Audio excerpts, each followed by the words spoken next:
Dharma ind orally ind. Dharma mind. Mind is used as the translation of the Pali and Sanskrit word siddha. Siddha means both the mind that is the thinking faculty in the head, but more especially, mind that is the intuitive, emotional heart of our being, and located in our body. It is here beyond the thinking mind, in the body, that the Dharma mind is to be nurtured, for it is here that truth waits to be discovered. Thinking mind has its part to play in the discovering of the Dharma, but is to be used only as a skillful means to help sift and understand the verbal and written Dharma that we all take in on our spiritual pilgrimage of discovery. Worldly mind. I use this term to denote our normal everyday mind and state of being that is goal-oriented and saturated in ego and self-interest. Ego and self-interest, in its conceit, turns away from the siddha as a whole, thus making it impossible for it ever to know the truth. 8. 9. Introduction. One of the great joys I experienced shortly after the publication of my book Eckhart of Awakening was engagement in the question and answer sessions at various Buddhist centers around the British Isles that followed the launch.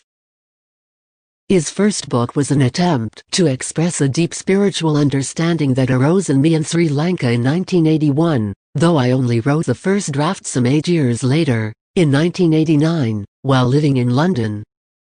On completion, I put the draft in my desk drawer and forgot about it for quite some years. One day, however, just out of curiosity, I searched it out and read it over again, and I was surprised how much I liked what I had written. In the intervening years I had learned how to use a computer and gained experience in word processing, so I decided to clean up my rather poor first draft and improve the general presentation. It took some time, but eventually I had a presentable copy, which I then had ambitions to get published. Preface, written by the founder of the Friends of the Western Buddhist Order, Urgyen Arakshita, picks up the story of how it was finally published by Windhorse Publications in November 1999. For me this was quite an achievement. To write a manuscript that finally reached publication was something beyond my dreams. Publishing a book didn't somehow seem to fit the sort of upbringing I had, a very ordinary working-class background in Oxford, England. I am the son of a car worker, and at the age of 25 I decided to 8. 9. Travel the world just for the sake of it.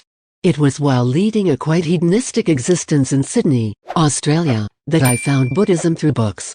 Reading the Dharma, the teaching of the Buddha, transformed my whole life, and the reason for living it. I returned to my native England to seek out a Zen teacher, as this was the form of Buddhism that interested me most at the time. I trained with that teacher for nearly 6 years before becoming a Theravada monk in Sri Lanka. It is my experiences there in the subtropics that are the main focus of the first book. After 3 years in Sri Lanka I derobed and returned to the UK, where, despite retaining my Theravada links in this country, I have on the whole been practicing on my own ever since. A major change since the launch of that book has been the opportunity to transmit some of my understanding of the Dharma to fellow practitioners through Dharma groups that I lead. At the book launches I was struck very strongly by the interest and enthusiasm shown by the audience in the book itself, but also by their enthusiasm and desire for knowledge about how to practice the Buddha's path. So whilst there were a few predictable questions on metaphysics, and a few even more predictable questions expressing curiosity about my own practice, the great majority of queries were about their own practice. How they should approach it and how they should deal with the difficulties they encountered. It has been this experience above all else that has motivated me to put together this second book. I consider it to be 10. 11. Really a continuation from the first publication, committing to paper the answers to most of the questions I was asked at the book launches. It also allows me to air several questions put to me during the many personal meetings I've had, and from the numerous letters and emails I have received following the book's publication. I have also included 1 or 2 extra pointers and suggestions which the reader may find useful. I hope you will discover whilst reading that this really isn't a book of lists and formulas, but rather an expression of a living experience. Because of this flavor, you will often come across words that try to convey that living experience, which is an emotional one. We are sensitive, warm-blooded mammals, and our feelings and emotions are the predominant experience of our life. Throughout the book you will come across expressions such as negative and positive emotions, and words such as feelings, outflows, passions, etc. All these words point to the differing intensity of our emotional experience. I hope all these words are self-explanatory, but just a note on the word passion. It is used in this book to express a more intense experience than the expression negative emotion can convey. It describes those times when we are really caught up in our emotions and carried away by an experience of gripping intensity, falling into an old familiar habit that we have little or no control over. Taming of the passions is the most important part of practice. I have tried to make my responses and reflections to Dharma questions as short and to the point as possible, so that the reader can take them in and reflect on them without 11. Having to wade through lots of background and incidental information. However, at some points in the text I couldn't help drawing things out more than I would have wished, just because I found that I needed to construct a framework so that the point being made could be seen more clearly and in context. I am presuming, however, that the reader has at least some basic knowledge of the principles of Buddhism. It is my hope that those who are practicing the Bodhisattva path of the Mahayana, the great vehicle of Buddhism, will use this book, especially at those times when we discover we are lost and confused, and when the inevitable difficulties arise and we struggle to know what is happening to us and what to do next. Special IND. Those of us who practice the Dharma are often in the position of reading books or listening to talks so that our knowledge has a chance to grow and deepen.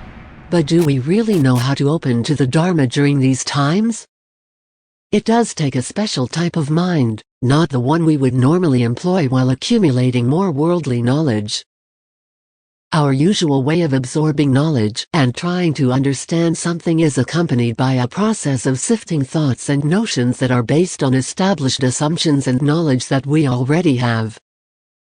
Mind is therefore engaged in thinking and absorbing at the same time. Mind that we use to absorb the Dharma should be quite different. 13. When listening to the Dharma, it is best to try to keep your mind empty of thoughts and judgments, not to engage with them and get caught up in them. Correct way is to be like an empty vessel. Just open and let the Dharma pour in, let it pour into your being, into your heart. Don't stop it with thoughts, don't scrutinize it and play it off with what you already know, for you cannot do this and be fully alive and receptive to the subtleties that are always inherent in the Dharma. Wholeness of the message may well be missed. So empty the mind whilst reading this book. Indeed, see it as an opportunity for meditation, where you are clearing the mind of thoughts and obstructions, and stay concentrated on the Dharma in this book. Dharma has 2 quite contradictory characteristics. It is immensely powerful, yet, paradoxically, very fragile. It is powerful because it is capable of sweeping the world away with a stroke. Yet unless you create the conditions of openness and stillness, and allow it to enter you at times of learning, without the impediment of thoughts and views, it will not manifest. Dharma IND orally IND. Dharma mind. Mind is used as the translation of the Pali and Sanskrit word citta. Citta means both the mind that is the thinking faculty in the head, but more especially, mind that is the intuitive, emotional heart of our being, and located in our body.